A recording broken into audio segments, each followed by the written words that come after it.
আজই ডাউনলোড করুন আর এনজয় করুন আপনার পছন্দের শো। আজ শোভিত চৌধুরী অ্যাডভোকেট ধ্রুব মিত্রের কাছে এসেছে ক্লায়েন্ট হিসাবে। এই ভরসায় এসেছে, এই আশায় এসেছে যে সে তার বোনকে বাঁচাবে। কেসটা আমি তোমাকে দিতে চাইনি, কারণটা তুমি খুব ভালো করে জানো। কারণ আমি তোকে ভরসা করি না। আর জোনাকির সাথে যা যা হয়েছে,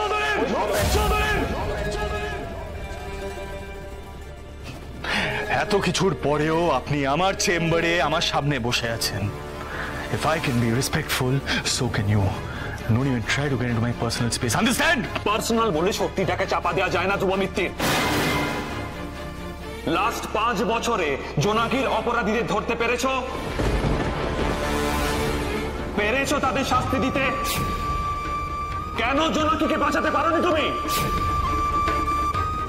তোমার ভালোবাসা কি সত্যি সেই জোট ছিল? তোমার ভালোবাসা কি সত্যি সেই জোট ছিল? আগে সেটাকে অ্যাকসেপ্ট করো। আরে বাবা, ফিরবো তো সেই আপনার কাছে। যাবোটার কোথায়? আসছি বাবা, আসছি। একটু অপেক্ষা করো, অপেক্ষার ফল মিষ্টি হয়।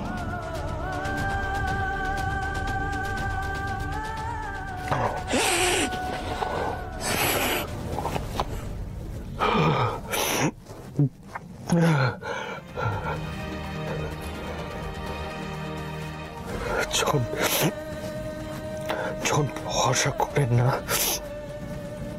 তখন এসছেন কেন? পুরনো হিসাব মেটাতে। তোমার সাথে আমার কোনো হিসাব মেটাবার নেই ধ্রুব মিত্রের। লাস্ট 5 বছরে আমি তোমার সাথে কোনো যোগাযোগ রাখিনি, রাখার ইচ্ছেও হয়নি।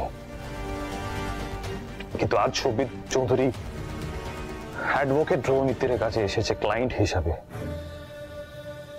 পূর্ব পরিচিত ধ্রুবর কাছে আসেনি। এই ভরসায় এসেছে, এই আশায় এসেছে যে সে তার বোনকে বাঁচাবে।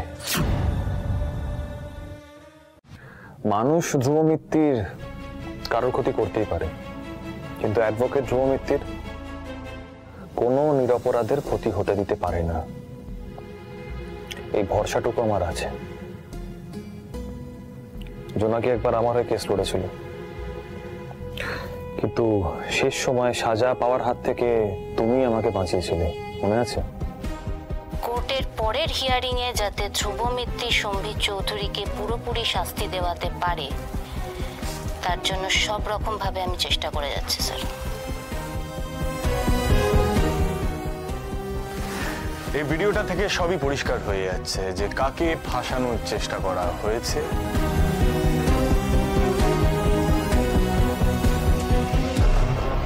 আর কে আসল কালপ্রিট।